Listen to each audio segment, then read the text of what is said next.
अजित पवार की मृत्यु के बाद और उनकी पत्नी द्वारा उप मुख्यमंत्री पद की शपथ लिए जाने के बावजूद महाराष्ट्र की राजनीति में हलचल थमने का नाम नहीं ले रही है। सियासी गलियारों और आम जनता के बीच ये चर्चा लगातार तेज हो रही है कि क्या एनसीपी के दोनों गुट एक बार फिर साथ आएंगे या नहीं। इसका जवाब फिलहाल वक्त के हाथ में है। हालांकि अजित पवार सार्वजनिक रूप से पार्टी के विलय की अटकलों को नकारते रहे, लेकिन राजनीतिक सूत्रों का दावा है कि एनसीपी के दोनों धड़ों का एक होना अब केवल समय की बात है।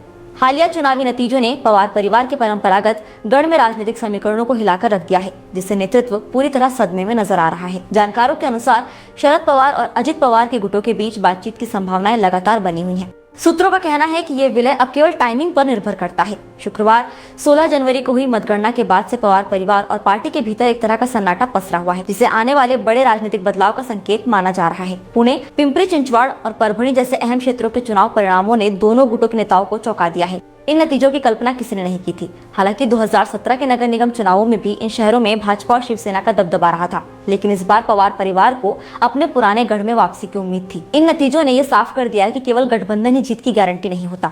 इसी दबाव के चलते शरद पवार की पार्टी का अजित पवार के गुट में विलय होने की संभावना जताई जा रही है।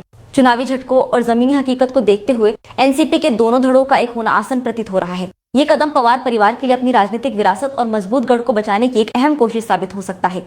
आगे दोनों गुट एक होंगे या नहीं, इसका फैसला आने वाला समय ही करेगा। दोस्तों, आप इस पूरे राजनीतिक घटनाक्रम पर क्या सोचते हैं? अपनी राय कमेंट में जरूर बताइए।